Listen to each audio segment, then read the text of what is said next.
रात का समय था और गुंजन ट्रेन में अकेले सफर कर रही थी। बड़ी अजीब बात है, ये ट्रेन तो पूरी खाली है, सिर्फ ये 2 आदमी और औरत ही दिखाई दे रहे हैं। गुंजन के सामने एक आदमी बैठा था और दूसरी तरफ एक औरत। अचानक से वो आदमी ट्रेन के बाहर देखता है और जोर से चिल्लाकर कहता है, राजगढ़ का स्टेशन आने वाला है, सब लोग चौकन्ने हो जाओ। इतना कहकर वो आदमी आंखें बंद कर लेता है। ऐसा लग रहा था जैसे वो सो गया हो। ये देखकर गुंजन चौंक जाती है। अरे ये क्या था, बड़ा ही पागल आदमी है, ऐसे अचानक से चिल्लाया क्यों?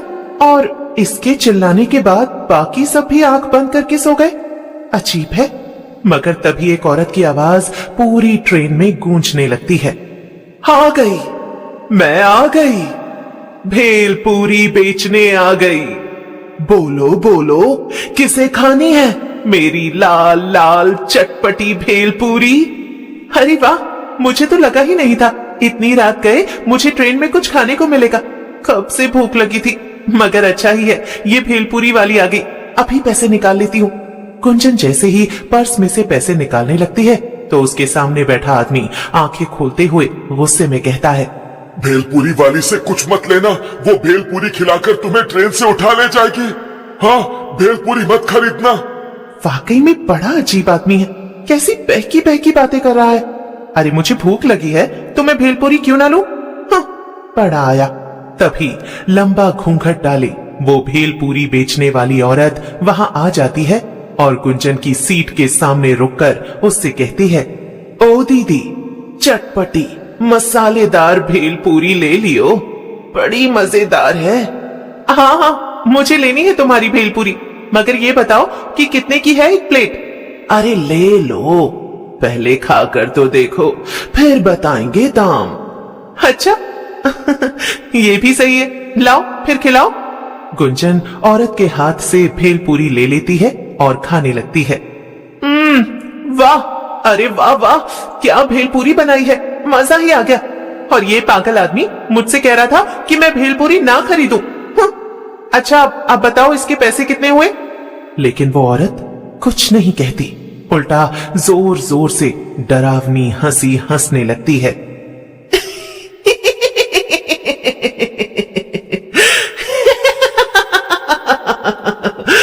पैसे नहीं नहीं, कुछ और लगेगा। ये कहकर वो औरत घूंघट हटाती है। घूंघट के नीचे एक डरावनी चुड़ैल थी। क्या चुड़ैल? तुम तो एक चुड़ैल हो? हाँ, तो मैंने कब कहा कि मैं माधुरी दीक्षित हूं?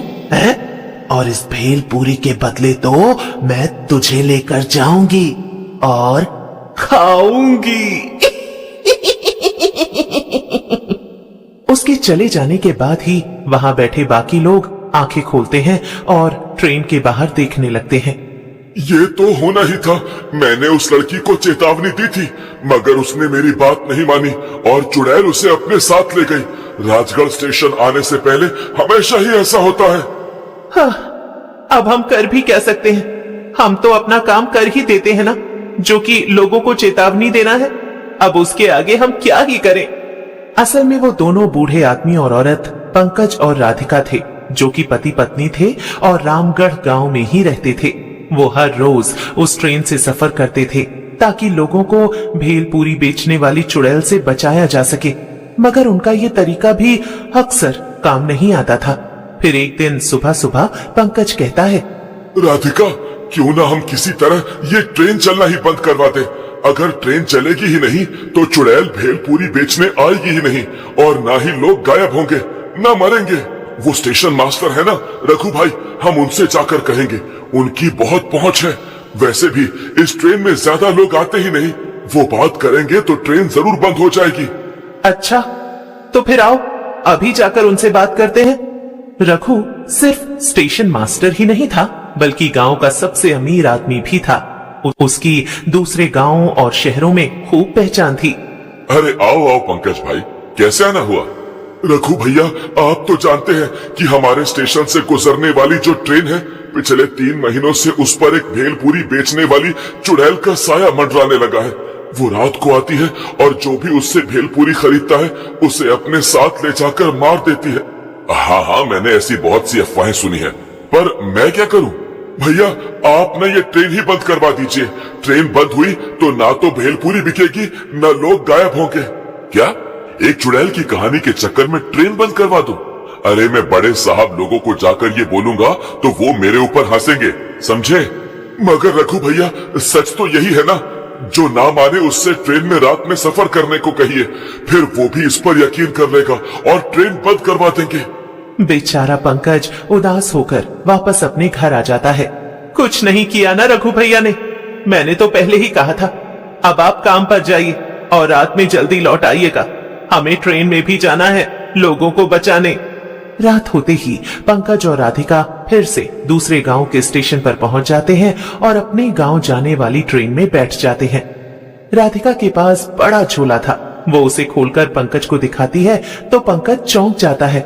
उस झोले में बहुत सारी भेलपूरी थी।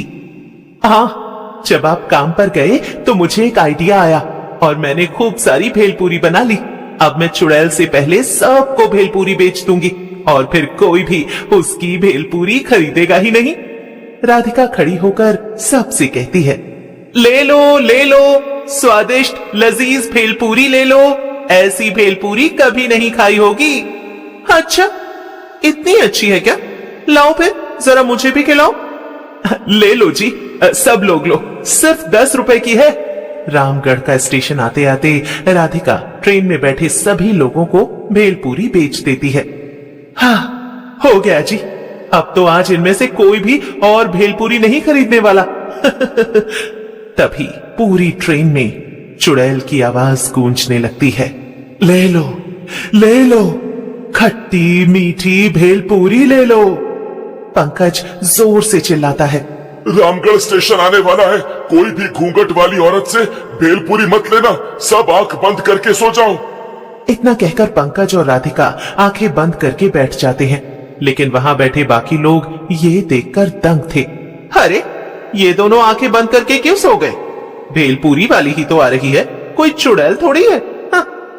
तभी घूंघट डाले चुड़ैल शीतल की सीट के सामने आकर खड़ी हो जाती है।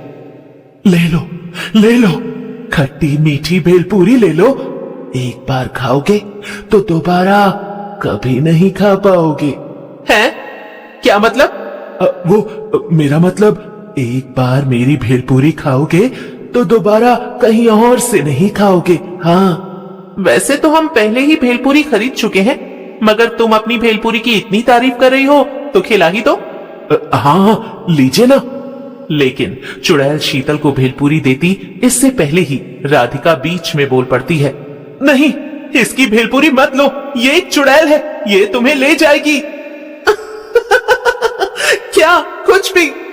मैं सच कह रही हूँ, तुमने भेलपूरी खाई तो ये तुम्हें ले जाएगी। अच्छा, मगर मैंने तो तुम्हारी भेलपूरी भी खाई थी, तुम तो मुझे चुड़ैल बनकर अपने साथ नहीं ले गई। देखो, मैं तुम्हें चेतावनी दे रही हूँ, इसे मत खाना। शीतल जैसे ही भेलपूरी खाने जाती है, राधिका उसे रोक देती है और उसकी जगह वो चुड़ैल की भेलपूरी खा लेती है। वाह वाह, चलो फिर अब मेरे साथ मेरा खाना बनने चलो। चुड़ैल राधिका को उसके बड़े भेलपूरी के झोले के साथ उठा लेती है। ये देखकर वहां बैठे बाकी लोग चौंक जाते हैं। बेचारा पंकज बहुत रोता है, मगर वो कर भी क्या सकता था? अब तो उसके पास एक ही काम था और वो था अकेले ही लोगों को बचाना। अगले दिन फिर से वो रात में ट्रेन में आकर बैठ जाता है। फिर जैसे ही घूंघट डाले चुड़ैल भेलपूरी लेकर वहां आती है। भेलपूरी ले लो, खट्टी मीठी। लेकिन अब तो पंकज भी जान गया था कि लोग उसकी बात नहीं सुनेंगे। लेकिन तभी कुछ ऐसा होता है जिसे देखकर पंकज चौंक जाता है। वो चुड़ैल पंकज के पास आती है। ये लो, आप भेलपूरी नहीं खाएंगे? पंकज कुछ कहता उससे पहले ही चुड़ैल उसे भेलपूरी खिला देती है और भेलपूरी खाकर पंकज सब समझ जाता है। यानी तुम वो चुड़ैल नहीं बल्कि राधिका हो? हाँ, लेकिन अब मैं एक चुड़ैल बन चुकी हूँ और जब मैं चुड़ैल बनी तो मैंने उस दुष्ट चुड़ैल को हराकर खत्म कर दिया। और उसकी जगह ले ली। अब मैं ही भेलपूरी बेचने रोज आऊंगी यहाँ और किसी को भी नहीं मारूंगी।